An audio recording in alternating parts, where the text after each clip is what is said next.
नमस्कार साथियों, आपका हमारे YouTube चैनल जुगल टेक्निकल में हार्दिक स्वागत है। मैं जुगल राठौर। साथ इस वीडियो में हम बात करेंगे सत्र 2024-25 को लेकर शैक्षिक अकादमिक प्लान जारी कर दिया गया है।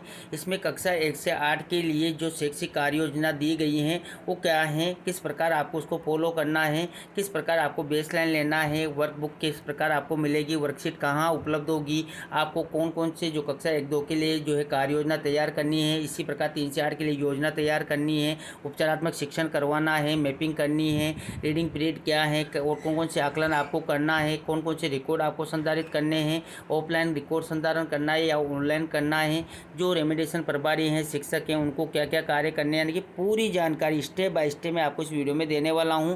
तो वीडियो काफ़ी महत्वपूर्ण है, वीडियो पूरा जरूर देखें। और अभी तक आपने हमारे चैनल को सब्सक्राइब नहीं किया तो चैनल को सब्सक्राइब करें, बेल आइकन प्रेस करके ऑल पर जरूर क्लिक करें, क्योंकि ऐसी ही लेटेस्ट जानकारी मैं आपको लगातार देता रहता हूं। तो शुरू करते हैं। तो देखिए, वीडियो काफ़ी इंपॉर्टेंट होने वाला है, पूरा देखिए।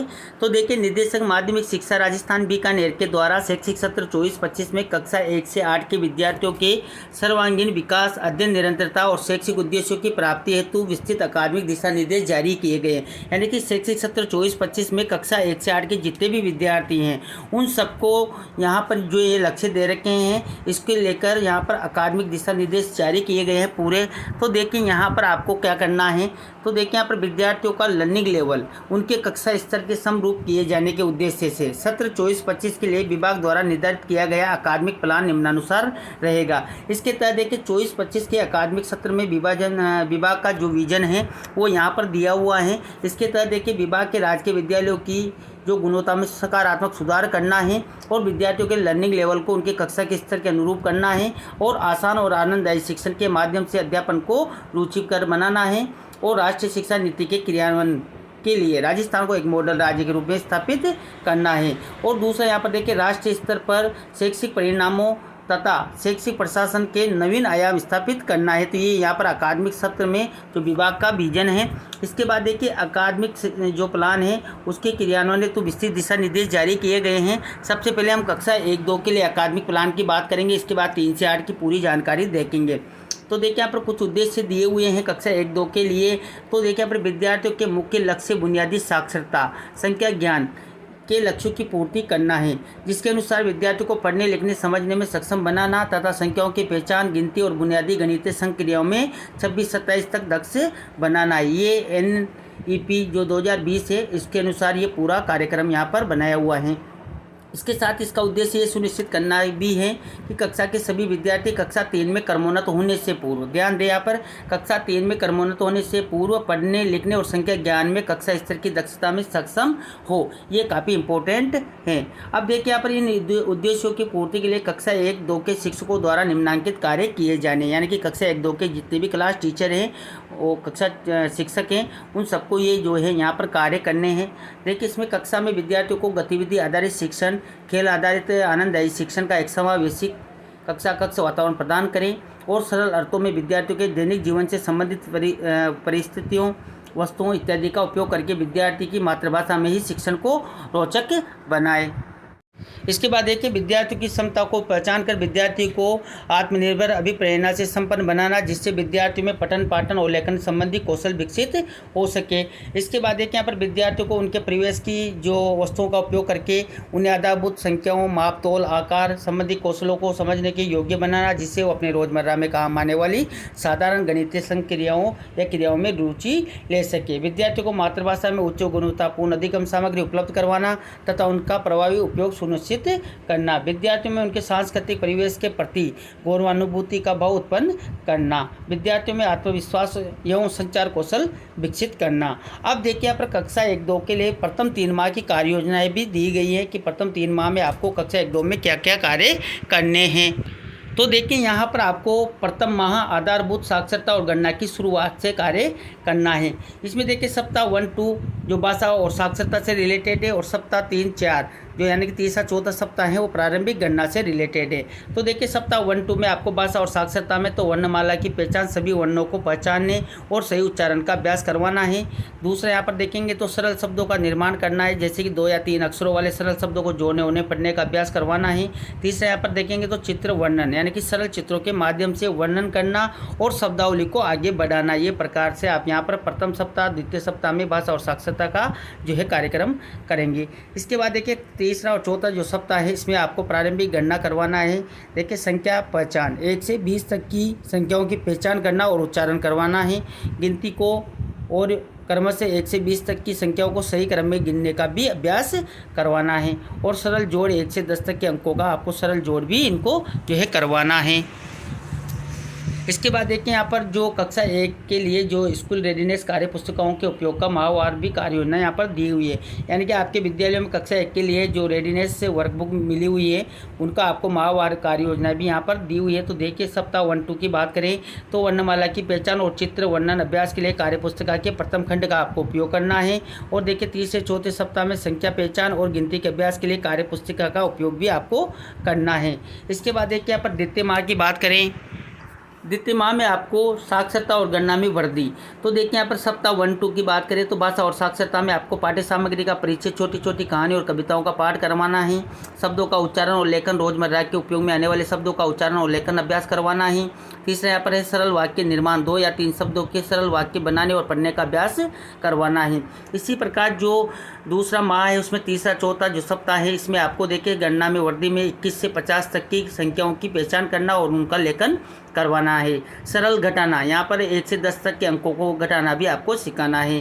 गणितीय खेल, जैसे कि गणितीय कौशल को मज़ेदार बनाने के लिए खेल और गतिविधियाँ भी आपको जो है आयोजित करवानी। तो इस प्रकार आप यहाँ पर द्वितीय माह में कार्य कर सकते हैं। रेडीनेस की बात करें तो देखिए यहाँ पर आपको जो दूसरा माह है उसमें देखिए सप्ताह 1, 2 में पाठ्य सामग्री का परिचय और शब्दों का उच्चारण अभ्यास के लिए कार्य पुस्तिका का दूसरा खंड आपको यूज करना है। सप्ताह 3, 4 में संख्या पहचान और सरल जो गणितीय कार्यों के लिए कार्य पुस्तिका का उपयोग रेडीनेस का आपको करना है। रेडीनेस यहाँ पर कार्य पुस्तिका है कक्षा 1 की। तृतीय माह की बात करें तो देखिए इसमें आपको साक्षरता और गणना में निपुणता के लिए भाषा कौशल पहला जो दूसरा सप्ताह है इसमें उन्नत पाठ्य सामग्री, छोटी छोटी कहानियों और कविताओं का विस्तृत पाठ करवाना है। शब्दों का निर्माण और लेखन, कठिन शब्दों का निर्माण और लेखन का अभ्यास आपको करवाना है। और वाक्य निर्माण और पठन, छोटे छोटे पैराग्राफ का पठन और वाक्य निर्माण आप इनसे जो है तीसरे सप्ताह के पहले दूसरे हफ्ता में करवा सकते हैं। सप्ताह 3, 4 की बात करें तो देखिए 51 से 100 तक की संख्याओं की पहचान और लेखन करना है। 2 अंकों का जोड़ और घटाना, 2 अंकों की संख्याओं का जोड़ घटाना आदि आप करवा सकते हैं। मूल आकृतियाँ और उनका वर्गीकरण, विभिन्न आकृतियों की पहचान और उनका वर्गीकरण आपको यहाँ पर करवाना है। रेडीनेस की बात करें तो सप्ताह 1, 2 उन्नत साक्षरता अभ्यास और वाक्य निर्माण के लिए कार्य पुस्तिका का जो तीसरा खंड है। और इसी प्रकार देखिए सप्ताह 3, 4 में उन्नत गणना और आकृतियों की पहचान के लिए कार्य पुस्तिका का उपयोग आप कर सकते हैं। तो इस प्रकार जो कक्षा 1, 2 हैं इनके लिए प्रथम 3 माह हैं, इसमें आपको पूरा यहाँ पर कार्यक्रम दिया हुआ है। जो साक्षरता और गणना का जो निपुणता आपको लानी है 1, 2 में, इसके लिए यहाँ पर पूरी कार्य योजना इस प्रकार रहेगी। इसके बाद देखिए कार्य योजना के अलावा भी यहाँ पर अतिरिक्त कुछ गतिविधियाँ दी गई हैं, जिसमें देखिए पाठ्य सामग्री के साथ क्रियात्मक गतिविधियों, देखिए यहाँ पर प्रत्येक सप्ताह के अंत में शिक्षक सामग्री के आधार पर क्रियात्मक गतिविधियाँ भी आपको करवानी है, जो प्रत्येक सप्ताह के अंत में आपको करवाना है। शारीरिक खेल और गतिविधियाँ, जिसमें विद्यार्थियों को सक्रिय रखने और उनके शारीरिक विकास को बढ़ावा देने के लिए खेल गतिविधियाँ भी आपको करवानी है। समूह कार्य की बात करें तो विद्यार्थियों को समूह में कार्य करने और सहयोग की भावना को बढ़ाने के लिए समूह गतिविधियाँ भी आपको करवानी है। इसके बाद बात करते हैं 3 से 8 के लिए अकादमिक प्लान की, जो कि काफ़ी इंपॉर्टेंट है। 3 से 8 में आपको यहाँ पर जो अकादमिक प्लान है इसके तहत उद्देश्य दिए हुए हैं कि किन उद्देश्यों से यहाँ पर 3 से 8 में आपको कार्य करना है। इन सब उद्देश्यों को आप देख सकते हैं। इसके बाद देखिए विगत कक्षा दक्षताओं की ट्रैकिंग, तो आप ट्रैकिंग कर सकते हैं। तो ट्रैकिंग के लिए आपको करना क्या है, देखिए शिक्षकों द्वारा नियमित अध्ययन के साथ साथ विद्यार्थी द्वारा सीखी गई विगत के जो कक्षा दक्षताओं की ट्रैकिंग बेसलाइन आकलन करके की जानी है, जिसके आधार पर विद्यार्थियों को रेमिडिएशन देकर एड ग्रेड स्तर पर आपको लाना है। अब देखिए यहाँ पर जो बेसलाइन आकलन है वो आपको करना है और ये करवा कर आपको उनका रेमिडिएशन देकर एड ग्रेड तक आपको लाना है। यहाँ पर देखिए जो बेसलाइन आकलन पत्रक है इसके लिए आपको यहाँ पर लिंक भी दिया हुआ है, लिंक आपको वीडियो के डिस्क्रिप्शन में भी मिल जाएगा और यहाँ पर भी आप लिंक देख सकते हैं। जो हिंदी मीडियम की हिंदी अंग्रेजी गणित है उसके लिए ये लिंक 23-24 का जो था बेसलाइन का वही लिंक है, और गणित अंग्रेजी माध्यम की अगर आप देखना चाहते हैं तो ये यहाँ पर अलग से लिंक दिया हुआ है। तो इस प्रकार इन दोनों के लिंक आपको वीडियो के डिस्क्रिप्शन में भी मिल जाएंगे। इसके बाद देखिए बेसलाइन आकलन में विद्यार्थी प्रदर्शन रिकॉर्ड का शिक्षकों द्वारा संधारण तो किया जाना है, लेकिन ऑनलाइन डाटा एंट्री इसकी नहीं करनी, यानी कि आपको बेसलाइन लेना है, इसका रिकॉर्ड भी रखना है, संधारण भी करना है, लेकिन ऑनलाइन डाटा एंट्री आपको नहीं करनी है। विद्यार्थियों के बेसलाइन आकलन के परिणाम के आधार पर शिक्षक विद्यार्थी के विषय में यह जान पाएंगे कि विद्यार्थी को कक्षा स्तर तक लाने के लिए कितने प्रयास की आवश्यकता है। यानी कि बेसलाइन का मुख्य लक्ष्य ही यही है कि आप विद्यार्थी की स्थिति जान सकते हैं कि इसकी स्थिति क्या है और इसको कहाँ तक आपको ले जाना है। इसके बाद देखिए विगत कक्षा की दक्षताओं का अध्ययन करवाया जाना। तो देखिए कक्षा 3 से 8 के लिए विभाग द्वारा विगत कक्षाओं की दक्षताओं पर आधारित 12 क्लस्टर वर्कबुक्स जो RSCERT द्वारा विकसित करवाई गई है। वर्कबुक्स का विवरण भी मैं आपको बता देता हूँ। देखिए वर्कबुक का नाम यहाँ पर दिए हुए हैं। पहले देखिए यहाँ पर पहल है जो कक्षा 3 के लिए हैं। इसमें जो सीखने के स्तर हैं यानी कि बिहाइंड ग्रेड दक्षता है लेवल 1 और लेवल 2, यानी कि कक्षा 1-2 की इसमें लेवल रखी गई है। और ये विषय यहाँ पर देखिए हिंदी गणित और अंग्रेजी 3 विषय की ही वर्कबुक मिलेगी आपको।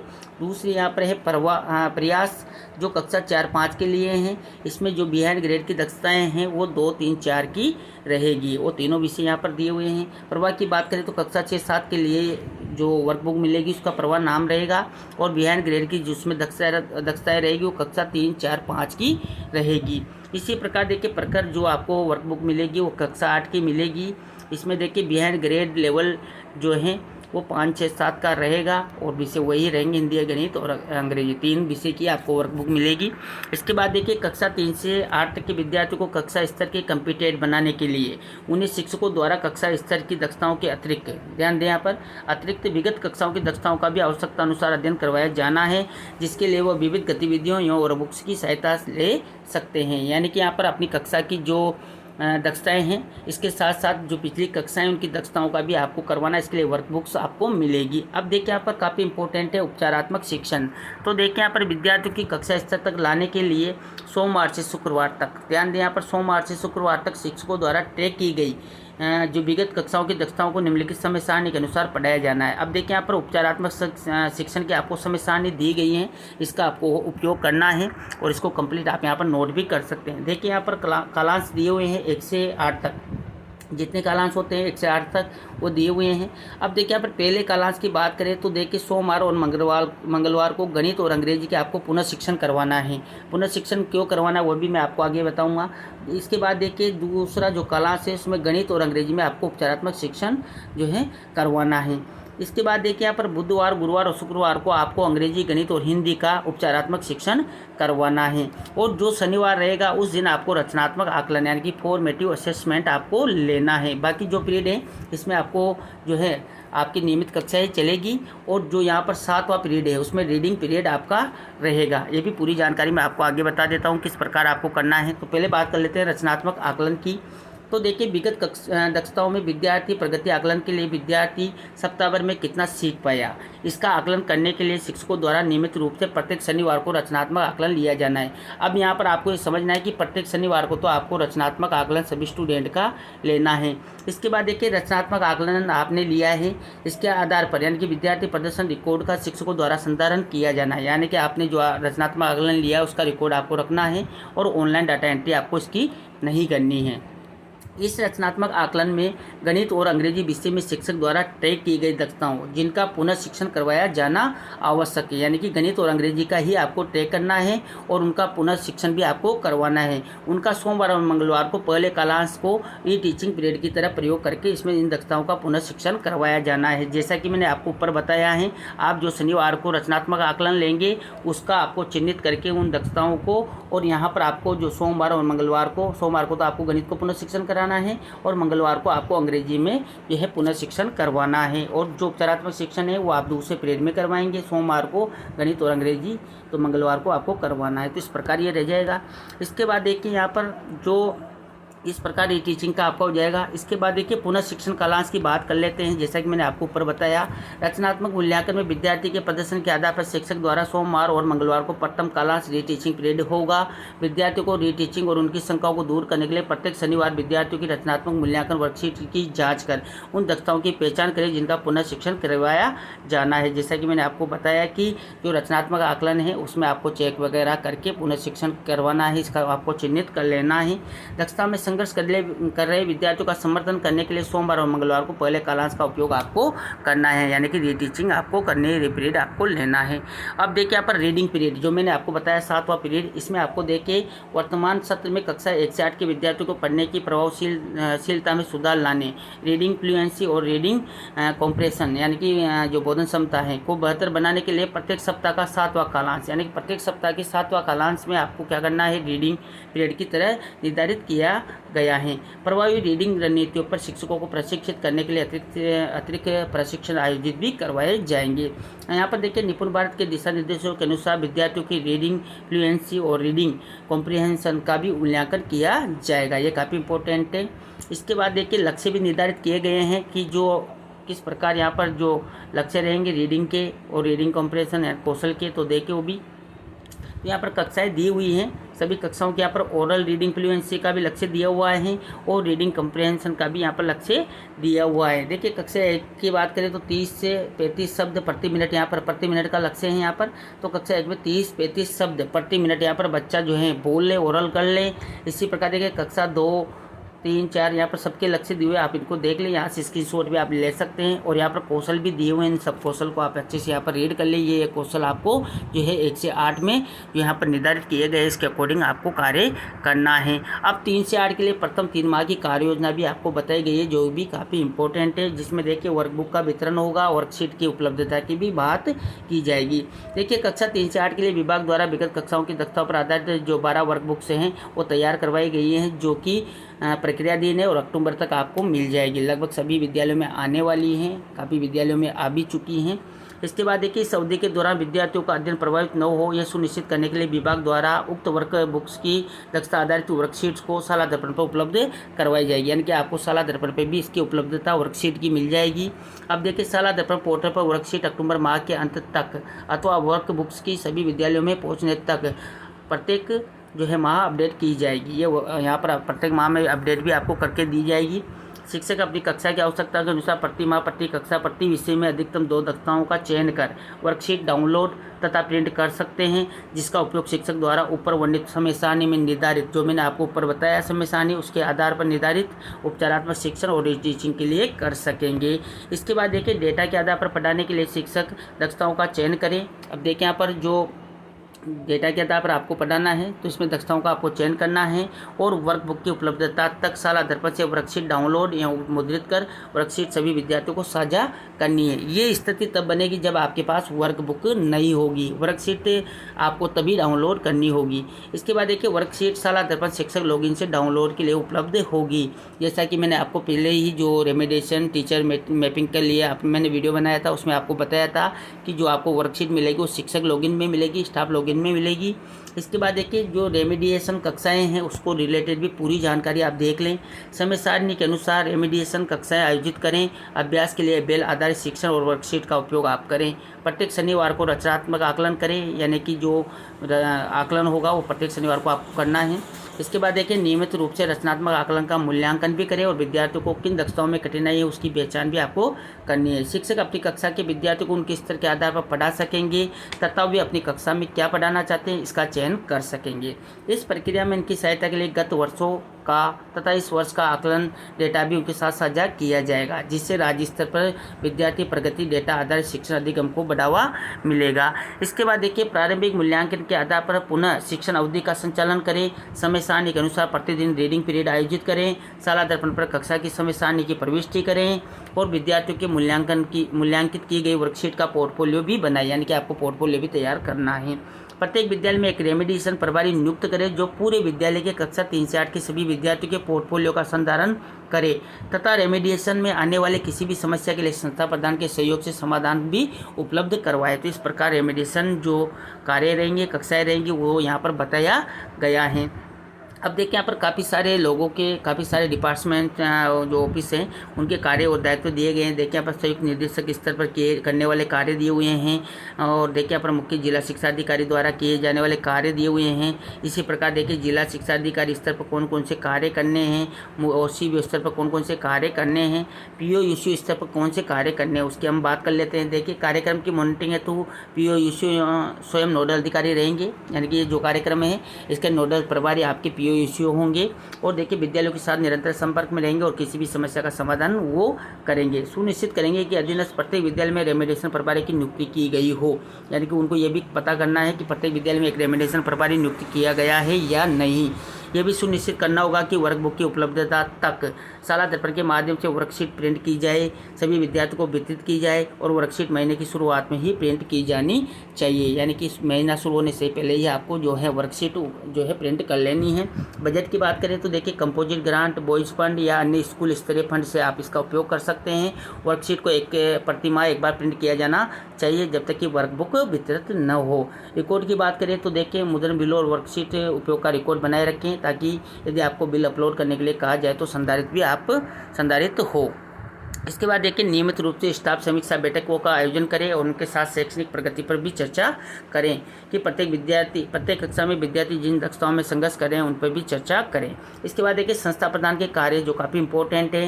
देखिए संस्था प्रदान विद्यालय स्तर पर इसके प्रभावी क्रियान्वयन हेतु विद्यालय में एक शिक्षक को रेमेडिएशन प्रभारी नियुक्त करें जो पूरे विद्यालय के 3 से 8 के सभी विद्यार्थियों के पोर्टफोलियो का संधारण करे तथा रेमेडिएशन से संबंधित संपूर्ण गतिविधियों का संचालन एवं मार्गदर्शन हेतु उत्तरदायी रहेगा। सभी प्रधानाध्यापक प्राचार्य सुनिश्चित करें कि विषय अध्यापकों यानी विषय शिक्षकों की मैपिंग शाला दर्पण पोर्टल पर अपडेट होनी चाहिए। आपको विषय शिक्षकों की मैपिंग कैसे करनी है, रेमेडिएशन जो शिक्षक हैं उनकी भी आपको मैपिंग करनी है तो किस प्रकार करनी है, इसका भी मैंने अलग से पूरा वीडियो बना रखा है। अगर वो वीडियो आप देखना चाहते हैं तो आपको वीडियो के डिस्क्रिप्शन में भी लिंक मिल जाएंगे और आई बटन पर भी मैं आपको लिंक दे दूँगा। इसके बाद देखिए संस्था प्रधान सुनिश्चित करें कि आकलन से पूर्व अतिरिक्त अभ्यास परीक्षा आयोजित की जाए जिससे विद्यार्थियों का पर्याप्त अभ्यास हो सके। अब देखिए सबसे इम्पोर्टेंट जो कार्य हैं वो रेमेडिएशन प्रभारी का है। तो देखिए रेमेडिएशन प्रभारी सुनिश्चित करें कि उपचारात्मक शिक्षण से संबंधित सभी संचार तथा पत्र इत्यादि सभी शिक्षकों के साथ साझा किए जाए। उपचारात्मक शिक्षण के दिशा निर्देश, पिटारा के उपयोग, शिक्षक ऐप, PTM के संचालन और अन्य महत्वपूर्ण दिशा निर्देशों आदि से स्वयं भी अच्छी तरह से परिचित हो तथा अपनी संस्था के समस्त अध्यापकों को भी इसके लिए उपयोग के लिए प्रोत्साहित करें। सभी शिक्षकों को शैक्षणिक दिशा निर्देशों से परिचित कराएं तथा उन्हें वर्कशीट चयन, सुधार, वर्कबुक उपयोग, विद्यार्थियों की पढ़ने की प्रभावशीलता यानी कि रीडिंग फ्लुएंसी और बोधन क्षमता के विषय में जानकारी देवें। साथ ही कक्षाओं में गतिविधि आधारित शिक्षण के उपयोग के लिए भी प्रोत्साहित करें। तो ये थी साथियों यहाँ पर सत्र 24-25 में जो अकादमिक प्लान जारी किया गया है। इसके तहत आपको कक्षा 1-2 के लिए क्या क्या कार्य करना है, किस प्रकार कक्षा 1-2 के जो 3 माह की जो योजना है इसको आपको क्रियान्वित करना है। इसी प्रकार 3 से 8 के लिए भी क्या अकादमिक प्लान है, किस प्रकार आपको उपचारात्मक शिक्षण कराना है, रीटीचिंग करवानी है और रेमेडिएशन प्रभारी के क्या क्या कार्य हैं, संस्था प्रधान के क्या कार्य हैं, POCO के क्या कार्य हैं, सारी जानकारी स्टेप बाय स्टेप मैंने आपको इस वीडियो में देने का प्रयास किया। आपको हमारी जानकारी कैसी लगी, जानकारी अच्छी लगी तो लाइक शेयर करें और अभी तक आपने हमारे चैनल को सब्सक्राइब नहीं किया तो चैनल को सब्सक्राइब करें, बेल आइकन प्रेस करके ऑल पर जरूर क्लिक करें क्योंकि ऐसी ही लेटेस्ट जानकारी मैं आपको लगातार देता रहता हूं। धन्यवाद साथियों।